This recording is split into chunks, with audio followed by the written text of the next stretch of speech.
इस वीडियो में आप डीएलएड चतुर्थ सेमेस्टर के हिंदी प्रश्न पत्र जो कि डीएलएड 2018 बैच के समय नवंबर 2020 में पूछा गया था उसका कंप्लीट सॉल्यूशन देखने जा रहे हैं। यदि आप वर्ष 2020 के चतुर्थ सेमेस्टर के अन्य सब्जेक्ट्स के पेपर के सॉल्यूशन देखना चाहते हैं तो इस वीडियो के कंप्लीट होने के बाद से इस वीडियो का डिस्क्रिप्शन चेक करना ना भूलें। पहला प्रश्न पूछा गया था साकेत महाकाव्य के रचनाकार हैं। ऑप्शन नंबर 2 मैथिली शरण गुप्त सही उत्तर होगा। दूसरा प्रश्न पूछा गया था उच्चारण के समय ध्वनियों के समुचित आरोह अवरोह को कहते हैं। ऑप्शन नंबर 1 स्वराघात इसका सही उत्तर हो जाएगा। देखिए, बोलते समय जब भी हम कभी ध्वनियों पर जोर डाल करके बोलते हैं या फिर किसी ध्वनि को कम जोर डाल करके बोलते हैं तो इसी को स्वराघात बोलते हैं। और आरोह अवरोह यानी कि ध्वनि को बोलते समय कब आप अपनी ध्वनि तेज निकाल रहे हैं और कब ध्वनि को कम तेजी से निकाल रहे हैं, यानी कि कब जोर दे रहे हैं और कब जोर नहीं दे रहे हैं किसी ध्वनि पर, उसी को स्वराघात बोला जाता है। दूसरे का ऑप्शन नंबर 1 स्वराघात सही उत्तर होगा। थोड़ा सा और एक्सप्लेन कर देते हैं। लय बोला जाता है, जैसे मान लीजिए दो अक्षर मैं बोल रहा हूँ, ठीक है, तो पहले और दूसरे अक्षर के बीच में लिए गए समय और इसी प्रकार से दूसरे और तीसरे अक्षर के उच्चारण में लिए गए समय अगर समान हो जाते हैं तो बोला जाता है कि आप लय में बात कर रहे हैं, ठीक है। यानी कि जब दो ध्वनियों के बीच लिया गया समय समान होता है तो उसको लय बोला जाता है। तीसरा दिया गया था गति, यानी कि धारा प्रवाह तरीके से बिना किसी हिचकिचाहट के, बिना किसी रुकावट के ध्वनियों के उच्चारण को गति बोला जाता है। और विराम, जब कोई वाक्य पूर्ण हो जाता है या फिर दो ध्वनियों के बीच थोड़ा सा रुकाव या फिर रुकावट होता है या फिर रुकने की जरूरत पड़ती है तो उसको विराम बोला जाता है। प्रश्न में आपसे आरोह अवरोह की चर्चा की गई थी, यानी कि स्वराघात की बात कही जा रही है। दूसरे का ऑप्शन नंबर 1 स्वराघात सही उत्तर होगा। बात करेंगे तीसरे प्रश्न की। अनुस्वार के बाद यदि प वर्ग का व्यंजन आता है तो अनुस्वार का उच्चारण होता है। सबसे पहले तो अनुस्वार को समझ लेते हैं। तो आप स्क्रीन पर देख पा रहे होंगे गंगा, चंचल, झंडा, गंदा और कंपन, इन सभी के ऊपर जो बिंदी लगी हुई है इसी को अनुस्वार बोला जाता है। और प्रश्न में आपसे पूछा गया था कि अनुस्वार के बाद यदि प वर्ग का व्यंजन आता है तो अनुस्वार का उच्चारण किस प्रकार से होता है। देखिए, सबसे नीचे वाले में आप देखेंगे कंपन लिखा हुआ है, ठीक है। क के ऊपर जो बिंदी दिया गया है वो अनुस्वार हो गया और अनुस्वार के बाद प वर्ग का व्यंजन आया हुआ है। प वर्ग का जो अंतिम वर्ण होता है जिसे पंचमाक्षर बोलते हैं, जैसे पढ़िए प वर्ग प फ ब भ म, अंतिम वर्ण क्या आ रहा है, म आ रहा है, ठीक है। तो अगर अनुस्वार के बाद प वर्ग का कोई भी व्यंजन आता है तो उसका उच्चारण हम लोग म के रूप में करेंगे, ठीक है। यहाँ पर देखिए आप कंपन का देखेंगे तो क और फिर आधा म में कन्वर्ट होकर के फिर पन हो जाता है, ठीक है। अब इसी प्रकार से अगर गंदा देखेंगे तो द किस वर्ग का व्यंजन है, त थ द ध न, आप देखेंगे त वर्ग का, ठीक है। और त वर्ग का अंतिम वर्ण जो होता है वह न होता है, तो गंदा में आप देखेंगे आधा न हो जाता है, ठीक है। इसी प्रकार से आप झंडा में देखेंगे तो ड किस वर्ग का व्यंजन है, तो आप देखेंगे ट ठ ड ढ अड़, ठीक है। तो ट वर्ग की वजह से होने की वजह से ये अनुस्वार के बाद से अड़ा का आधा अड़ा आ जाता है, ठीक है। इसी प्रकार से आप देखेंगे चंचल, ठीक है, तो च वर्ग का आने की वजह से इसमें य पंचमाक्षर में कन्वर्ट हो जाएगा जो अनुस्वार है। और गंगा में आप देखेंगे अनुस्वार के बाद ग जो कि क वर्ग का व्यंजन है, इसकी वजह से इसका पंचमाक्षर अंग में कन्वर्ट हो गया है, आप देख पा रहे होंगे। तो प्रश्न में आपसे अनुस्वार के बाद प वर्ण के व्यंजन की बात की गई थी जो कि कन्वर्ट किस में हो रहा है, म में, ठीक है।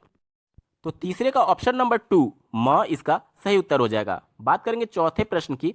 आवारा मसीहा के लेखक हैं, इसका सही उत्तर हो जाएगा ऑप्शन नंबर 1 विष्णु प्रभाकर। बात करेंगे पांचवें प्रश्न की। काव्य की आत्मा है, तो रस को काव्य की आत्मा कहा जाता है। ऑप्शन नंबर 1 सही उत्तर होगा।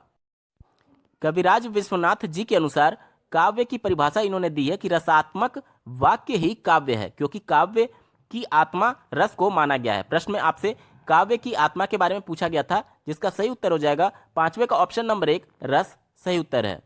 बात करेंगे अति लघु उत्तरीय प्रश्नों की। छठा प्रश्न पूछा गया था अनिवार्य संस्कृत में उच्चारण दोष के 2 प्रमुख कारण बताइए।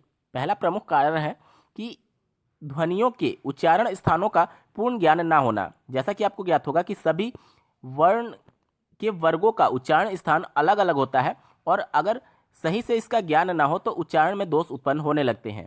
दूसरा प्रमुख कारण है कि क्षेत्रीयता का प्रभाव पड़ता है।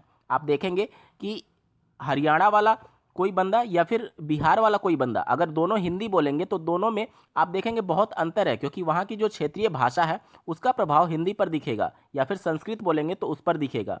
तो क्षेत्रीयता का भी प्रभाव होता है, जिसकी वजह से संस्कृत के उच्चारण में दोष उत्पन्न होते हैं। इसके अलावा अगर मुख के विभिन्न अवयव जहाँ से ध्वनि उत्पन्न हो रही है, अगर उनमें कोई दोष है, शारीरिक दोष है, तो भी उच्चारण में दोष उत्पन्न हो जाते हैं। तो आपसे सिर्फ 2 कारण पूछा गया था, इनमें से कोई भी 2 आप लिख सकते हैं।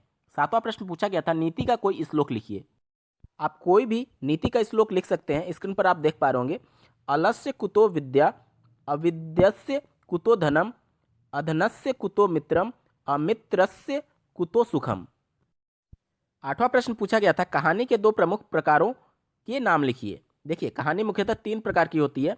पहला, घटना प्रधान कहानियाँ, इसमें किसी घटना का क्रमबद्ध तरीके से वर्णन किया जाता है। दूसरा होता है मनोवैज्ञानिक कहानियाँ, किसी के मन पर किसी दूसरे चरित्र की छाप छोड़ने के लिए मनोवैज्ञानिक कहानियों का निर्माण किया जाता है। और तीसरा होता है चरित्र प्रधान कहानियाँ, किसी चरित्र जो कि बहुत ज़्यादा एक तरीके से प्रभावशाली है, बच्चों में उनके गुणों को डालने के लिए इस प्रकार के कहानियों को लिखा जाता है, ताकि बच्चे उससे प्रभावित होकर के और उन्हीं के चरित्र को अपनाने के लिए प्रेरित हो।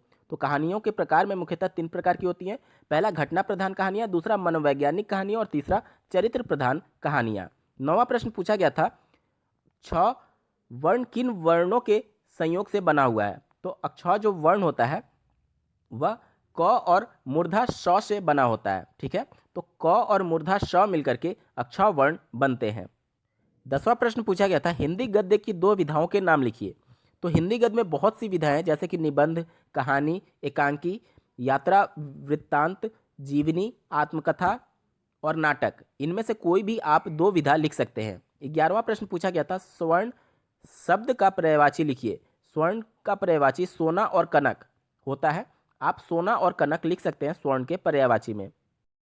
अब बात करेंगे लघु उत्तरीय प्रश्नों की। 12वां प्रश्न पूछा गया था, जीवनी तथा आत्मकथा में कोई 4 अंतर बताइए।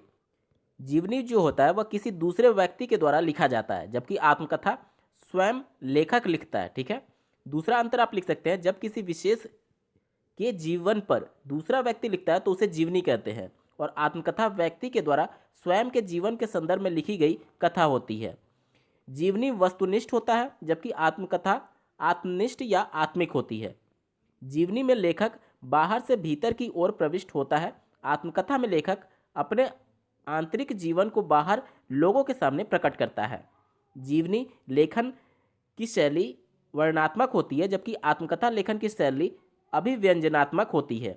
जीवनी में विवरण तथा तथ्य की झलक होती है, और आत्मकथा में अनुभूति की गहराई होती है। बात करेंगे 13वें प्रश्न की, प्रत्यय एवं उपसर्ग में अंतर स्पष्ट कीजिए। उपसर्ग शब्दारंभ में जुड़ता है, यानी कि किसी शब्द के पहले जुड़ने वाले शब्द को उपसर्ग कहते हैं, और प्रत्यय शब्दांत में जुड़ता है, यानी कि किसी मूल शब्द के अंत में प्रत्यय जोड़ा जाता है। उपसर्ग जोड़ने पर मूल शब्द का अर्थ बिल्कुल बदल जाता है। जैसे कि आप देखेंगे उदाहरण, प्र धन चार, 4 मूल शब्द है, जिसमें हमने प्र उपसर्ग जोड़ दिया तो प्रचार बन जा रहा है। ठीक है, इसी प्रकार से जो प्रत्यय होता है उसके जुड़ने पर मूल अर्थ में कुछ खास परिवर्तन नहीं होता है, बल्कि उसी के इर्द गिर्द रहता है। जैसे कि आप देखेंगे इतिहास में अगर हम लोग एक प्रत्यय जोड़ दें तो ऐतिहासिक बन जाता है। इतिहास और ऐतिहासिक लगभग एक दूसरे से मिलते जुलते हैं। तो ये कुछ महत्वपूर्ण अंतर आप उपसर्ग और प्रत्यय में लिख सकते हैं। बात करेंगे 14वें प्रश्न की, मौन वाचन किसे कहते हैं। तो लिखित भाषा को बिना उच्चारण किए शांतिपूर्व तरीके से पढ़ने और पढ़ करके उसका अर्थ ग्रहण करने की क्रिया को मौन वाचन कहते हैं। और मौन वाचन भी 2 प्रकार के होते हैं, पहला गहन या फिर गंभीर वाचन, दूसरा दूर्त वाचन। ये कुछ आप परिभाषा लिख सकते हैं। बात करेंगे 15वें प्रश्न की, अनुच्छेद का उचित शीर्षक चयन करते समय किन किन बातों का ध्यान रखना चाहिए। किसी अनुच्छेद का शीर्षक चयन करते समय हमें निम्न बातों का ध्यान रखना चाहिए। पहला, शीर्षक जो होगा वह संक्षिप्त, सारगर्भित एवं विषयानुसार चयनित किया जाना चाहिए, यानी कि आप बहुत ज़्यादा लंबा टाइटल नहीं ले सकते, और जो विषय से मिलता जुलता है, यानी कि जो पूरे थीम को कवर करता है, उसी प्रकार का आप शीर्षक चुनेंगे।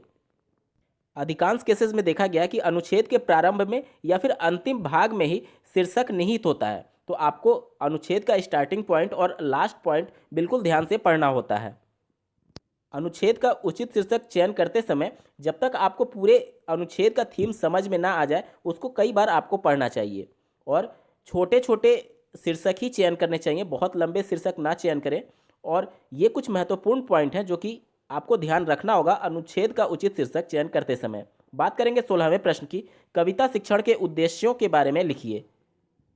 स्क्रीन पर आप कविता शिक्षण के उद्देश्य देख पा रहे हैं। विद्यार्थियों में पद्य के प्रति रुचि एवं उसके प्रति प्रेम उत्पन्न करना, विद्यार्थियों को पूर्ण मनोयोग से कविता पाठ सुनने के लिए योग्य बनाना, विद्यार्थियों में कल्पना एवं बोध शक्ति का विकास करना, काव्य में रुचि उत्पन्न कर काव्य रचना के लिए प्रोत्साहित करना और विद्यार्थियों को विभिन्न काव्य शैलियों से परिचित कराना, ये कुछ महत्वपूर्ण उद्देश्य हैं कविता के पाठन के। बात करेंगे 17वें प्रश्न की, विशेष्य किसे कहते हैं, सोदाहरण बताइए। देखिए, वो शब्द जो किसी संज्ञा या फिर सर्वनाम की विशेषता बताते हैं उसे विशेषण कहते हैं, और वहीं संज्ञा या फिर सर्वनाम जिसकी विशेषता विशेषण द्वारा बताया जाता है उसको विशेष्य कहा जाता है। उदाहरण समझिए, अगर मैं ये बोलूं कि आसमान नीला है तो यहाँ पर नीला क्या कर रहा है, वो आसमान की विशेषता बता रहा है कि आसमान नीला है। आसमान यहाँ पे क्या हो गया, स्काई क्या हो गया, नाउन हो गया, यानी कि नाउन की विशेषता बता रहा है नीला, ब्लू कलर, ठीक है। तो नीला जो है वह विशेषण हो गया और जिसकी विशेषता नीला बता रहा है यानी आसमान, वो विशेष्य हो गया, ठीक है। यानी कि विशेषण जिसकी विशेषता बताता है उसको विशेष्य कहते हैं। यहाँ पर आसमान नीला है वाले कंडीशन में आसमान विशेष्य होगा। बात करेंगे 18वें प्रश्न की, हिंदी वाक्यों का संस्कृत में अनुवाद कीजिए। पहला है, पेड़ से पत्ते गिरते हैं। यहाँ पर देखेंगे कि पेड़ से पत्ते गिरते हैं यानी पत्ते टूट करके पेड़ से अलग हो रहे हैं, यानी कि कारक चिन्ह से अलग होने की स्थिति यानी कि पंचमी विभक्ति अपादान यूज होगा। अब देखिए, पेड़ से पत्ते गिरते हैं यानी कि पेड़ का पंचमी विभक्ति यूज किया जाएगा। पेड़ को संस्कृत में वृक्ष बोलते हैं और पेड़ से पत्ते अलग होने की स्थिति यानी अपादान पंचमी विभक्ति वृक्ष का वृक्षात होता है। आप स्क्रीन पर देख पा रहे होंगे। और यहाँ पर पेड़ से बहुत सारे पत्ते की बात हो रही है, पत्ते गिरते हैं यानी कि बहुवचन की बात हो रही है। प्रथमा विभक्ति में पत्ते का बहुवचन पत्राणी होता है, ठीक है। तो पहले हमने पढ़ा वृक्षात पत्राणी, पत्ते गिरते हैं, गिरने को संस्कृत में पत धातु कहते हैं, ठीक है। और पत धातु का विभक्ति आप देख पा रहे हैं। यहाँ पर वृक्ष से पत्ते गिरते हैं, वर्तमान काल की बात हो रही है यानी लट लकार, और लट लकार में बहुत सारे पत्ते यानी कि पतंती यूज किया करना पड़ेगा। आप देख पा रहे होंगे बहुवचन में पतंती, ठीक है। तो आपका पूरा सेंटेंस हो जाएगा वृक्षात पत्राणी पतंती, यानी वृक्ष से पेड़ से पत्ते गिरते हैं। इसी में दूसरा पूछा गया था, राम घर जाता है। ये भी लट लकार यानी वर्तमान काल की बात हो रही है। राम जो कि एक सिंगुलर है, एक वचन है, तो राम का हो जाएगा रामः, घर का होता है गृहम और गच्छ धातु का मतलब होता है जाना, ठीक है। यहाँ पर वर्तमान होने की वजह से गच्छति यूज किया जाएगा, तो हो जाएगा आपका पूरा सेंटेंस रामः गृहम गच्छति। दोस्तों, यहाँ पर आपका हिंदी चतुर्थ सेमेस्टर 2020 का पेपर पूरा सॉल्व हो चुका है। आपको यह वीडियो कैसा लगा कमेंट्स के माध्यम से जरूर बताइएगा। साथ ही इसी वर्ष के चतुर्थ सेमेस्टर के अन्य प्रश्न पत्रों का कंप्लीट सॉल्यूशन और डीएलएड चतुर्थ सेमेस्टर के गणित के पूरे पाठ्यक्रम को पढ़ने के लिए इस वीडियो के डिस्क्रिप्शन को चेक करना ना भूलें। इस वीडियो को देखने के लिए आपका बहुत बहुत धन्यवाद। भगवान करे आपका दिन शुभ हो।